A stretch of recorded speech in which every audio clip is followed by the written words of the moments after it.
આ વિડિયો પૂરો જોવો અને રામાપીરની કહાની ગમે તો લાઈક અને સબસ્ક્રાઇબ કરો. તો બોલો જય રામાપીર. રામદેવ પીરે પહેલા કહ્યું, કોઈને ભૂખ્યા જવાનું નથી.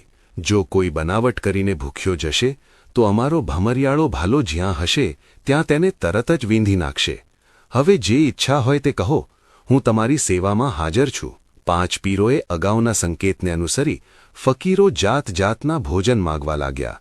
પીરોની સલાહ એવી હતી કે જો કોઈ ખાવાની વસ્તુ માટે ના પાડશે તો આપણે સૌ કહીશું કે રામદેવમાં પીરાઈ નથી અને ફજેતી કરીને અહીંથી ચાલ્યા જઈશું. પ્રજાજનો અલખ જોડી ખંભે ચડાવી ફકીરોની જમાતમાં ફરવા લાગ્યા. ફકીરો જે માંગે તે અલખ જોડીમાંથી પ્રગટ થઈ તેમના પાત્રમાં આવી જતું. પાણી પૂરું પાડવા પરચા વાવડી અને પાતાળ કૂવો ઉભરાવા લાગ્યા. સંધ્યાકાળ થતાં સેંકડો મશાલો પ્રગટ થઈ અને માણસના આધાર વિના ફરવા લાગી. ખૂણે ખૂણે પ્રકાશ ફેલાઈ ગયો.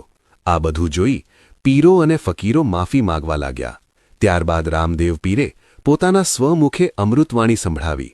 ત્યારે પીરો બોલ્યા, રામદેવજી, તમારા આદર, સત્કાર, વિવેક, શાંતિ, ધીરજ, ગંભીરતા અને પરચાની પૂર્ણ પીરાઈ જોઈ અમને લાગે છે કે તમે કોઈ દેવાંશી પુરુષ છો.